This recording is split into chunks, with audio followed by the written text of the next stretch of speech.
Hello viewers, सभी को मेरा प्यार भरा नमस्कार। मेरे पति को कतर से आए कई महीने हो गए थे।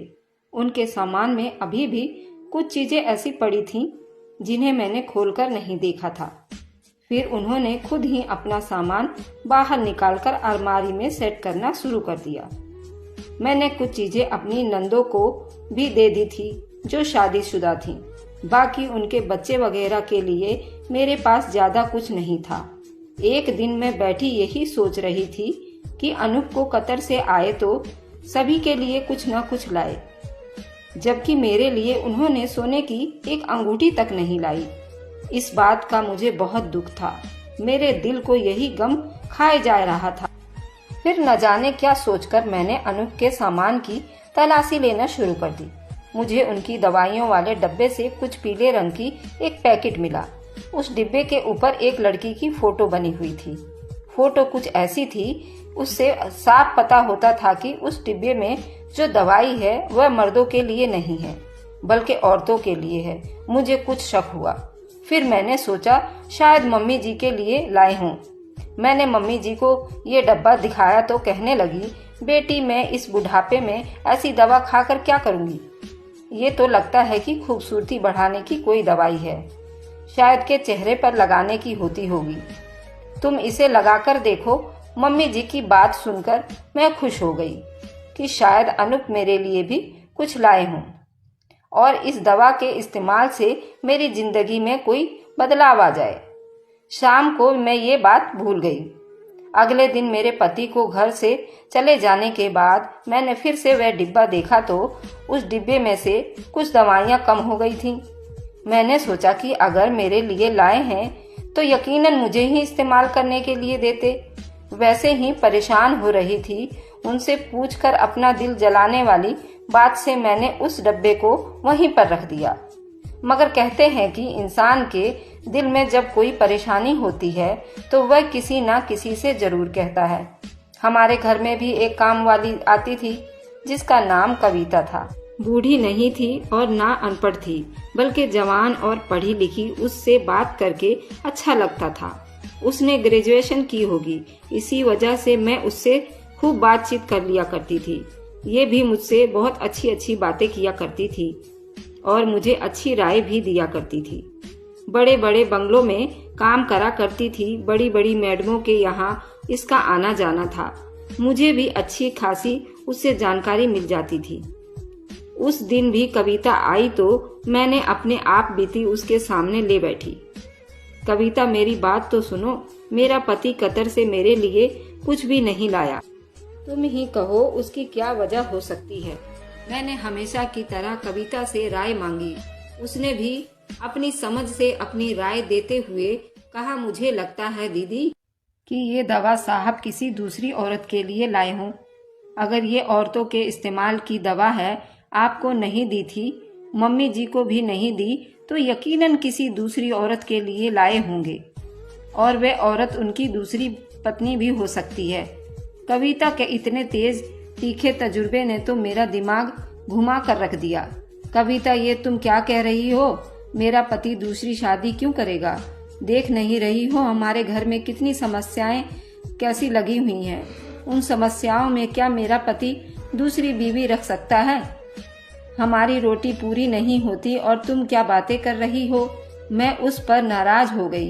दीदी, यही तो सोचने वाली बात है। कतर से आए हैं, इतना पैसा कहाँ गया? घर के समस्याएं क्यों नहीं खत्म हो रहे हैं? अब तो काम वाली भी रख दिए हैं, लेकिन आपको ज्यादातर घर के काम खुद ही करना पड़ता है। सोचो दीदी, जरूर कोई ना कोई बात होगी। आपके पति ने आपको तो फिर भी नहीं दिया, उन्होंने कहीं तो पैसे खर्च किए होंगे ना।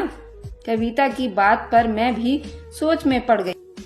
जाहिर है मेरी जगह किसी और ने ले ली होगी, मैंने दिल में सोचा। मगर इतनी जल्दी मैं अपने पति के बारे में कोई बात नहीं कर सकती थी, क्योंकि हमारी बरसों की मोहब्बत थी।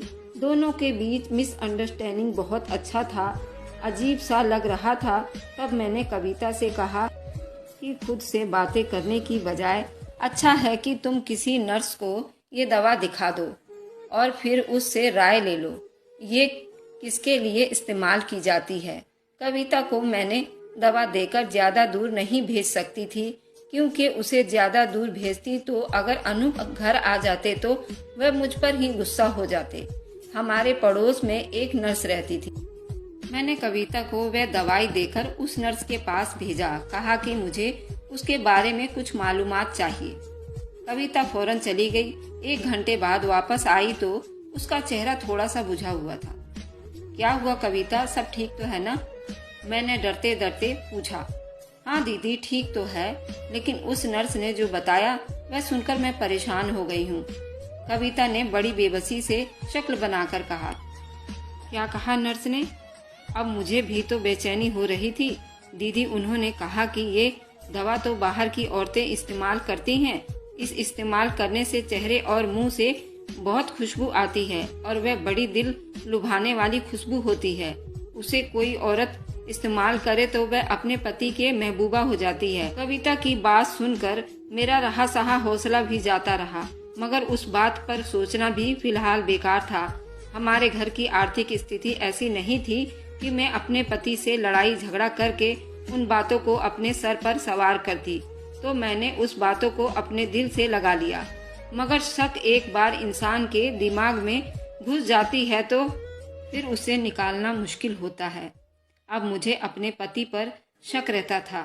मेरा तो चैन सुकून लुट गया था। मैं हर वक्त उन्हें शक की नजरों से देखती थी। बार बार बातों बातों में पूछने की कोशिश करती थी कि कहीं उनका दूसरी शादी का इरादा तो नहीं है, जिस पर वे अक्सर मुझसे छूट जाया करते थे।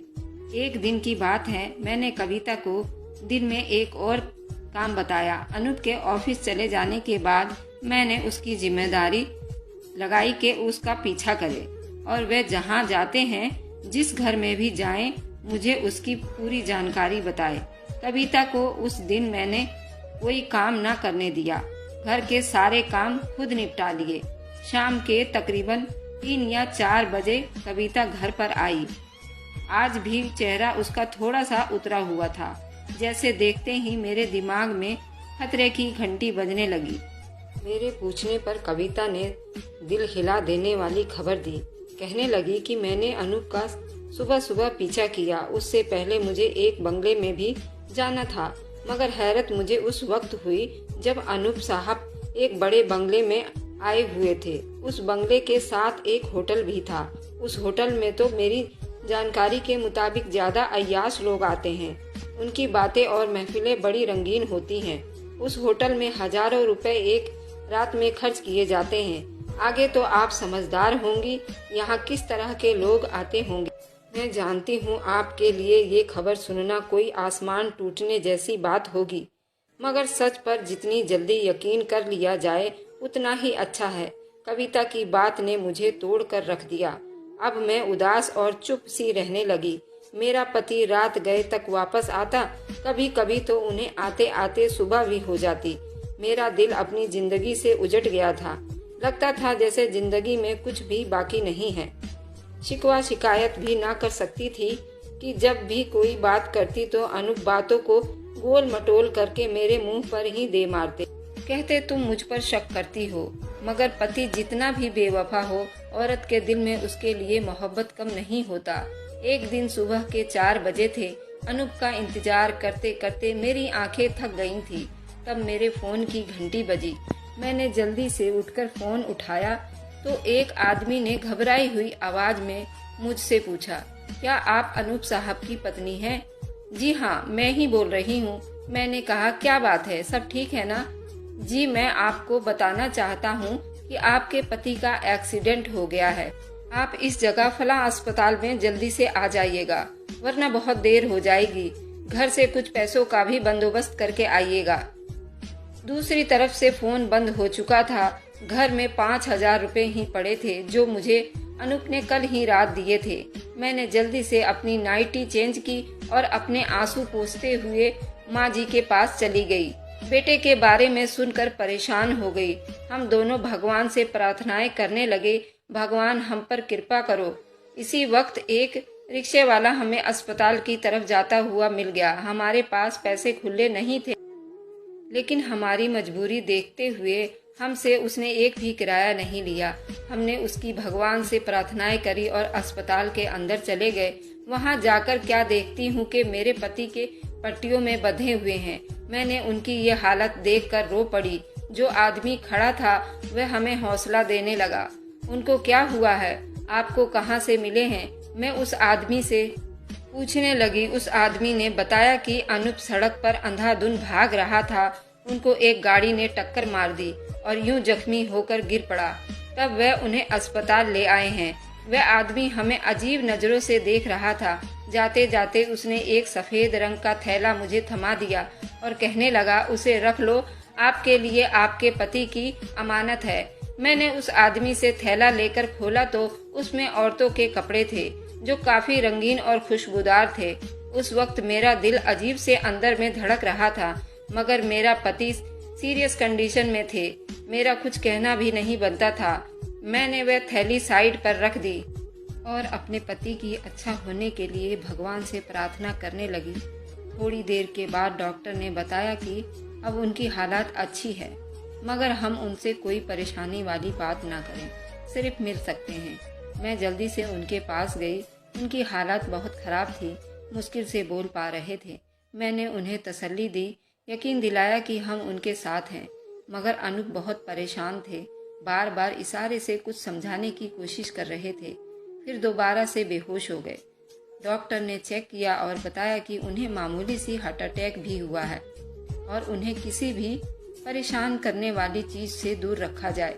डॉक्टर की बात सुनकर मैंने खुद को एक और आजमाइश में पाया, मगर मैं चुप रही।